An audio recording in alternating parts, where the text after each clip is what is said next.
Hey guys, welcome back to my channel. We are continuing with our series on women in leadership, and my guest today is Gwendolyn Graff. She is a pioneer with bachelor's degrees in chemistry and biology. Her impressive career journey from analytical chemistry to a 19-year tenure at the Wrigley Company showcases her unwavering commitment to leadership in science and education. Gwendolyn's strength is creativity and out of the box thinking. Let's go and talk to her. Hi, Gwendolyn. How are you? Good. How are you? I'm good too. Thank you. So, first of all, Gwendolyn, we're going to start out by asking you about your background and how you turn out to be so creative. And what role did your parents play in helping you believe in yourself and your creativity? Well, I'm a chemist and a biologist, so I have two science degrees, but it's taken a very interesting turn in terms of my career. And so I used to work as a chemist supervisor in a lab where we tested materials for hazardous waste. And then about 5 years into that, my family was moving, and so I was looking for a new job, and I ended up getting a job at a candy company, a kids bubblegum candy company. And it was quite a change because I used to work in a lab where you didn't touch or, you were PPE'd up for anything that you came into contact. And all of a sudden you went into the new lab, which was essentially a kitchen, and you ate everything that you made. So that was like a super fun transition. And so on a technical scale, it's like I'm considered a food scientist. And so from there, I worked for about 20 years for Wrigley, and then Mars acquired Wrigley, so Wrigley Mars Wrigley. And but before that, I started at Amaral Confections, which was the kids candy company that I started out with, and it was such a fun environment. Like we Wow. launched so many products every year, and it was just like really great camaraderie. We had a really small R&D team. I work in R&D, and I would create new products and do ideation sessions. And it was probably then, like at that point, that I kind of started to understand that I was creative. And it really wasn't until my 40s that I felt like I really kind of understood that that was unusual. Everybody kept saying, "You're so creative, you're so creative." Mhm. But I was just like, well, isn't everybody? I'm just doing what my brain does. And I just thought everybody's, and it wasn't until my 40s that I really had to kind of think about it. And so your question about like what my parents' role had in it actually, as I pondered it, there was quite a bit that I think my parents, my growing up, I'm one of six kids. So there's three boys and three girls. Wow. And my dad, I would say, is really creative, but that's not to say my mom wasn't creative too. My mom was really a really good partner to him, but he was like a jack of all trades, and he was an artist. And for the most part, like we just made everything. Like if the keyboard was broken, you took it apart, you figured out how to fix it. If you needed furniture, sometimes we'd pick it up, use furniture and reupholster it. We would be building our house all the time. So everything we were doing, we were always kind of seeing things come to life. Wow. And we made our own costumes for Halloween. So I think I really grew up in a really creative household. And part of it was necessity. We didn't have a lot of money and we had a lot of kids. And so to make all of those things happen.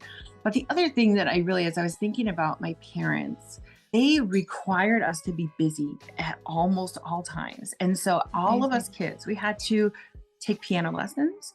We had to play an instrument. We had to be in a social club, like mine was Girl Scouts. We had to play a sport. We had to take dance lessons. Yeah. I see where the creativity and the out of the box thinking is Yeah. coming from. So Yeah. nice to know. Yeah. Yeah. So, talking about your time at Wrigley, you were involved, like you said, in R&D and sensory science. So, can you tell us about any project or experience that stands out as particularly impactful in your leadership journey? Yeah.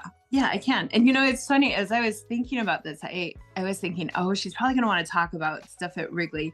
And everybody's always fascinated because I'm a bubblegum scientist. So everybody's like, That is how are you a amazing. bubblegum scientist? That's so And, interesting. and I know. And so everybody wants to like hear about a project or something that I'm working on. But actually, I want to talk about something else because you're focusing on leadership. And Mhm. so there was a time at Wrigley. I was still at the Amaral, which is this wholly owned subsidiary that they had of kids candy, and there was a bigger emphasis at Wrigley to make a big push basically, so that the business could grow in a big way.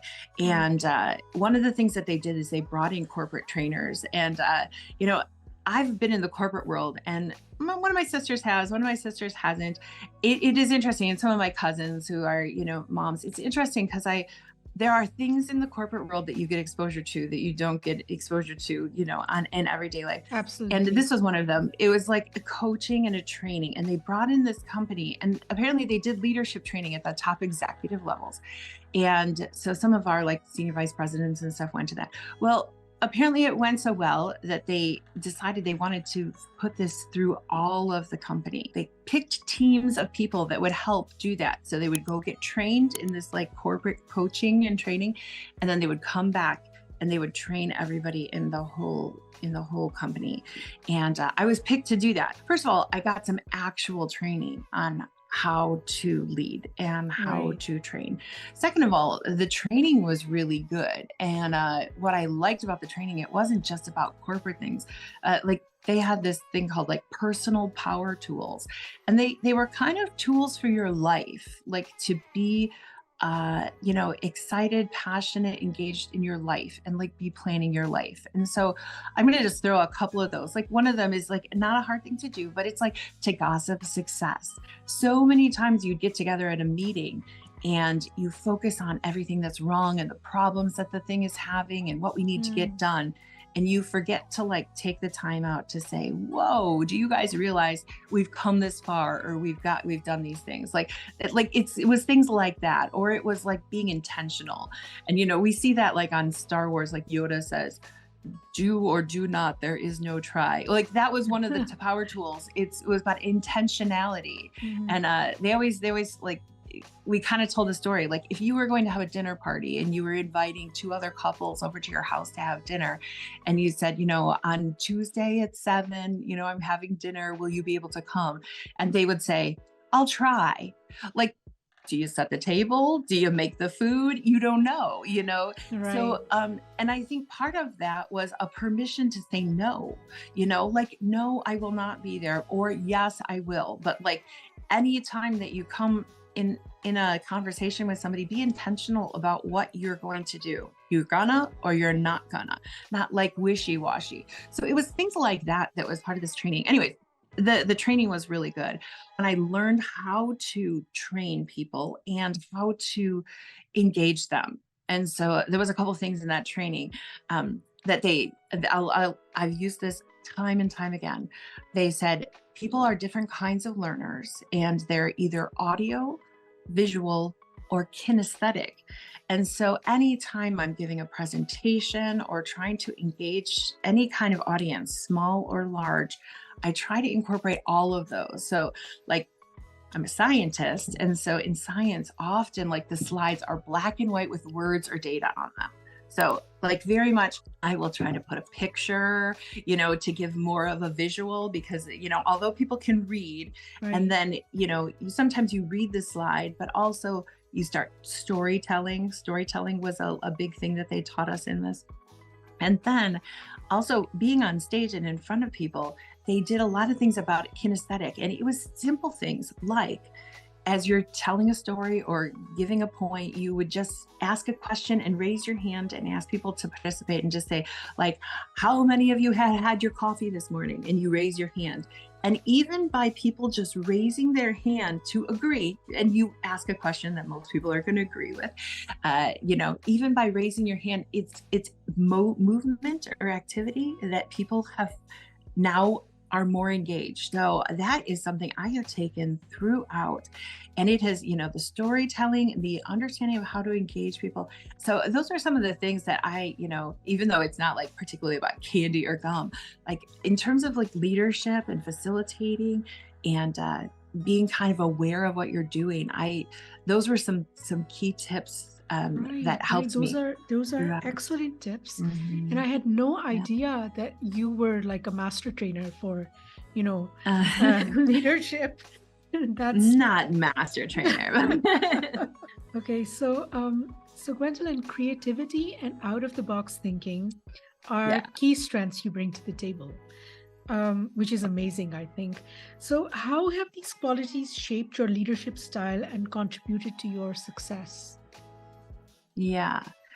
Well, like I said, it wasn't until like later in life in my 40s that I kept getting the feedback, you're so creative, and I Right. was kind of going, well, anybody would have come up with that solution, because that's what Yeah. my brain did. And so I didn't really recognize it. But after I got that feedback so much time, and like leadership would be like, how can we make people more creative? I like it really did have to do a lot of reflection. I had to like spend a lot of time thinking about what it is to be creative. And at the heart of it, creative is to create. And sure, it helped when I grew up and my dad was always making stuff and we were always making stuff. I Absolutely. inherently knew how to make things, And like as you're talking about women, we make things all the time, from recipes in the kitchen to clothes to things around the house to people, I mean, I think like inherently we're creative, like we Mhm. create.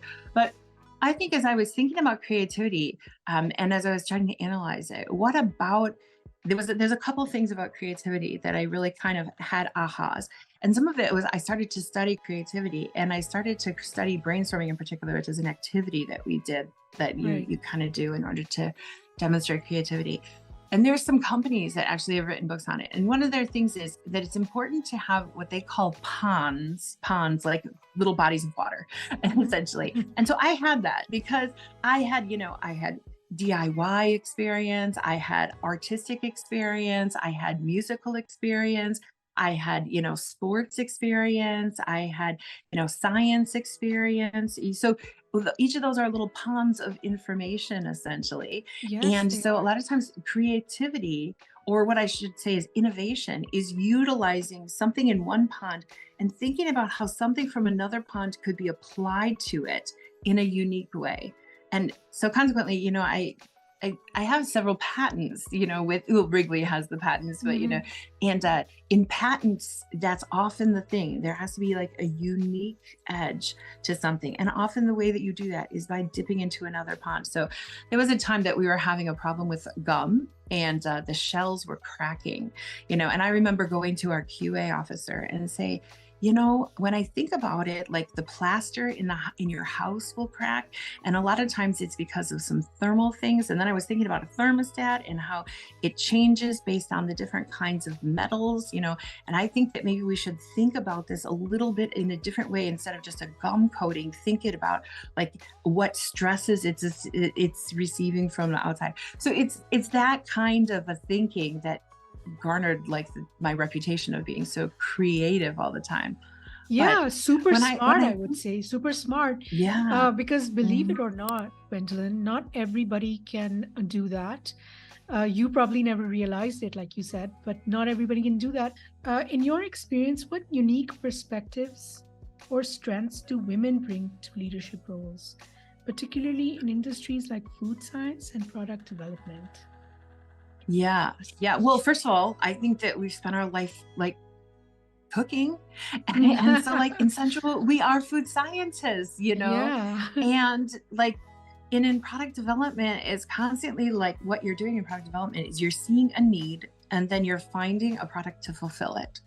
And so I spent a lot of time in like what we call the sensory world or ethnography. And like I got to travel all over the world and often Wow. just like go and observe people and like doing what they're doing. So we would just follow people to the grocery store, see what they picked.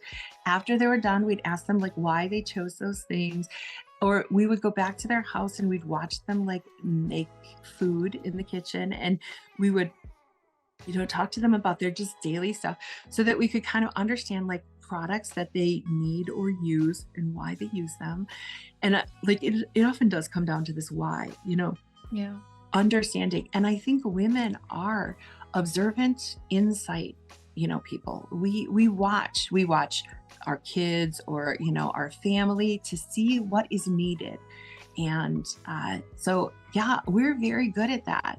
And we don't just say, like, what is needed, but we think about, like, why they're needing it, or do they need that, or is there something else that we have in the house that they could use for that same thing? Mhm. And that is what we call consumer insights. And that is product development. And so I think women are especially good at that kind of like understanding the why behind it, or the need, or kind of having that nurturing sense to take an interest as to the behavior Right. behind Right. products. Hmm. Absolutely. So, Yeah. what advice would you give to aspiring women who aim to excel in STEM fields and corporate leadership based on your journey and experiences, of course? Yeah. Well, first, and I know that you've heard this before in your interviews, get a mentor, get a mentor. And that's hard. Very It's an easy important. thing to say. It's a hard thing to do.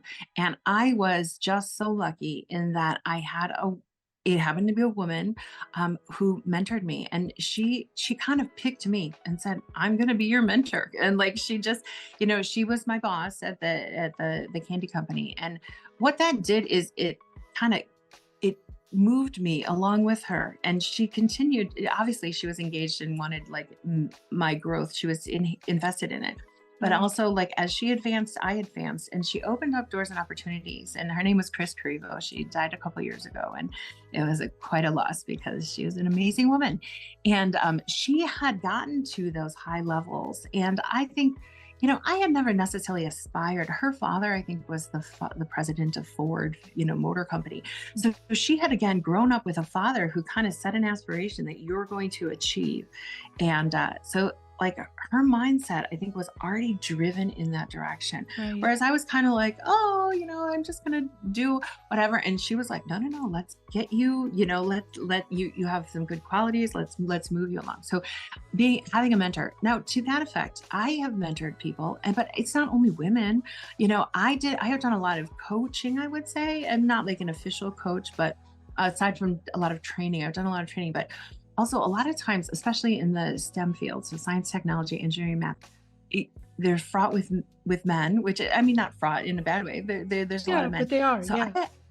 a lot of men, I would do coaching. The thing that I would often coach for is to do their presentation styles. And like, it's like a quick thing I would be is smile, because, like, we're always like so serious in the science field, and you're going to get up there and you're going to give a lot of data, and you're going to monotonely, da, da, da, da, da, da, da, and I'm just like, just smile. Like, that's the first thing. But then, a lot of times I would have them read kids books and try to like enter like exuberance in some of the, because kids books are great for that. They always have like crazy things Yeah. happening.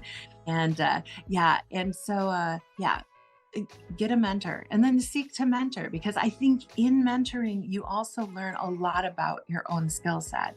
And that's another one.